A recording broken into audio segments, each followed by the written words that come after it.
Well, hello again. Welcome again to another episode of Down to Earth but Heavenly Minded. I'm your host, Risch, and you're listening to our show on the internet radio. And we are going through a series on the Holy Spirit. And with that said, today we'll be looking at the Spirit in the assembly of believers, that is, the church. Well, you look at Ephesians 2, verses 19 through 22. Three things: the temple, the human body, the bride. The Holy Spirit in Christ represents in the church, representation in the church. The church is indwelt by the Spirit. The Spirit controls the church. The statement may be seen in conflict with the doctrine of the headship of Christ. It may seem to be a conflict with the doctrine of the headship of Christ. Both statements are true. Christ is the head of the church, but he was designating the Holy Spirit to be his agent and representative of the church on earth. This being so, every local church must know I got to stop for a minute here. Experimentally, this fact that they gave him his rightful place. When the Lord ascended to heaven, he sent the Holy Spirit to represent him, John 14:16. And I will pray to the Father, and he shall give you another comforter, that he may abide with you forever. He shall be with you. And I don't have to describe Pentecost because we looked at it before. Pentecost was the start of the church when the Holy Spirit came down on it.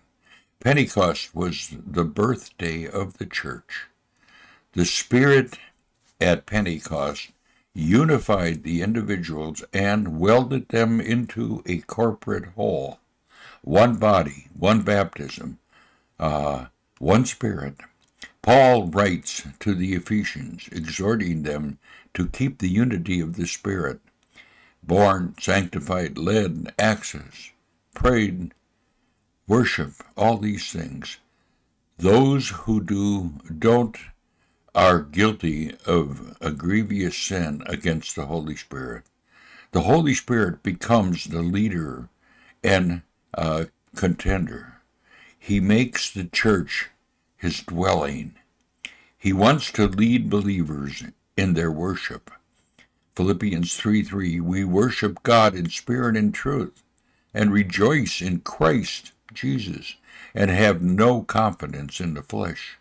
Believe it or not, I shared that scripture at worship today. Now, we have the Samaritans, and now we have Jerusalem, the Jews, believers in spirit and in truth. There can be no acceptable worship of any of these three things are absent. John was in the Spirit. Gideon was clothed. Defining of worship. See Colossians 1, prayer, thanksgiving, worship. And then we have these points, three of them. A soul occupied with its need, a soul occupied with its blessing, a soul occupied with Christ alone. The worship of in the highest form is to speak to God about the excellence of his Son. That's worship. Might I suggest priorities in the assembly? Three things. Worship, seeking such. Edification, Ephesians 4. Outreach, the Great Commission. When and where do we worship? Each day. Then in the assembly gathering, the Father seeks such to worship him. Thomas said this, my Lord and my God. Have you recognized who Christ is? He's your Lord and your God. The patriarch, he leaned on his staff and worship. Abraham servant bowed his head and worshipped the Lord. Blessed be the Lord God. Mary did not come to hear a sermon.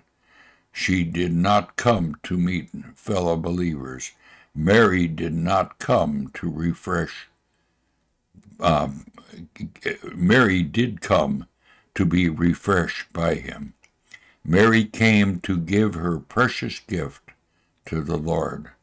Her gift was costly, was reserved for the Lord, was brought to the feet of the Lord, was accompanied with contributed of the heart. It came from her heart. The whole house was filled with its fragrance, gazing on the Lord in glory. While our hearts in worship bow, there we read the wondrous story of the cross, its shame and woe. Gazing on it, we adore thee, blessed, precious, holy Lord. Thou, the Lamb, alone art worthy. This be heaven's and earth's accord. Praying in the Spirit. Definition. A believer earnestly entreats God as Father in the name of the Lord Jesus, in the power of an ungrieved Holy Spirit, unconfessed sins. Romans 8:26. He guides in all assembly activities. Acts 13. Separation. Saul, Barnabas, he sent them out. He raised elders in the church. Acts 20:28. Over which the Holy Spirit has made him overseer. A scriptural assembly should seek his guidance in all things. Godly elders under his direction should discern the human instruments to be used in the ministry, the word, or preaching the gospel. Ephesians to Titus. Godly elders, shepherds, sound faith, doctrine, speech, good works. Distribution of funds. All disciples should be exercising under the Spirit's direction. Where does the Holy Spirit dwell today? 2 points. In the individual, 1 Corinthians 6, and 2 in the local church, 1 Corinthians 3, and that's local conditions. His work is not effective if his authority is not recognized.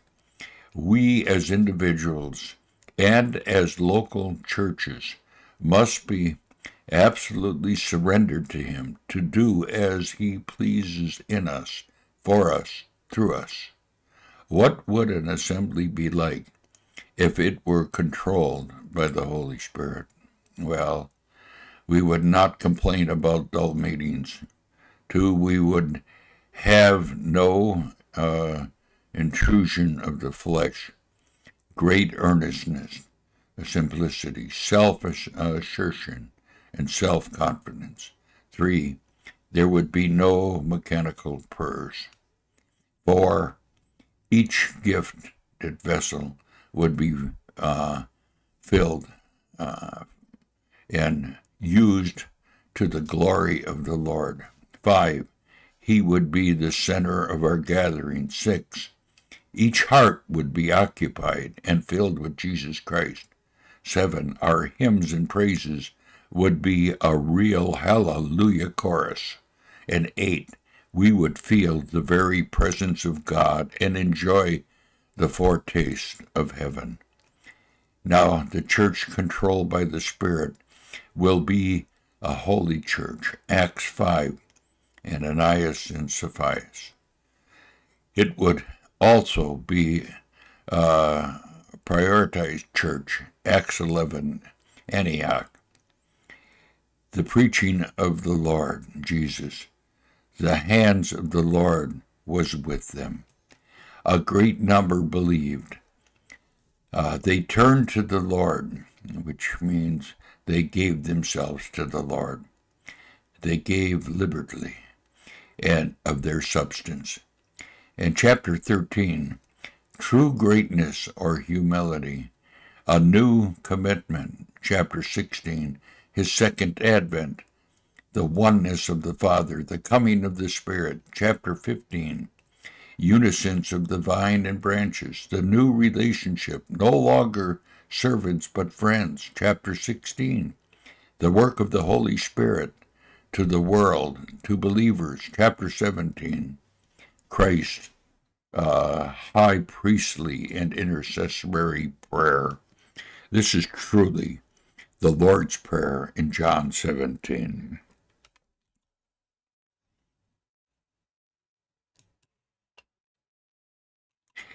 The end.